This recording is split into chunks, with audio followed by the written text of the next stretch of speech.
Okay, to be a competent English speaker or a smart English speaker, it's important to know the words you will use in different situations. For example, some words or the language you use to talk to your friends will be very different than the language you use to talk to your boss or your teacher.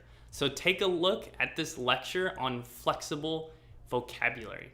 Okay, so this is a lecture on using flexible vocabulary. In some situations, you are required to use less formal language and more simple language. But in other situations, you are required to use more formal and more complex language. So for example, sometimes you would use informal and simple language would be with friends or in social settings or among colleagues outside of work.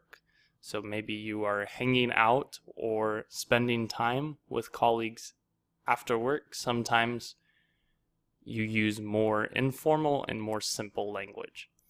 But for formal and complex language would be professional settings, or during school with your teachers, or during your writing. When you write, it's usually formal and complex, or during critical discussions. So for example, some complex words versus some simple words. I wanna, I want to, or I would like to. So this is an example of very informal to the most formal for a desire to do something. You might use I wanna with friends. I wanna go for a run, or I wanna eat some ice cream. If you are among colleagues or in a professional setting, you might say something like I would like to. And also it was very advantageous for us, or it was very helpful for us. So this is an example of how a more complex vocabulary word can be used to show your competence with speaking English. In casual conversation, we would use helpful. However, if we were discussing a more complex topic or having a critical discussion about something, we could use advantageous. So those are some examples of using complex words versus simple words and flexibility within our vocabulary. Okay, so like I mentioned, the range or the flexibility of your vocabulary and language depends on the situation. Okay, so for IELTS, for part 1, you can use less formal language and less formal vocabulary because you're talking about conversational topics that are familiar to you or related to you. Okay, for part 2, you can maybe use a little bit of both.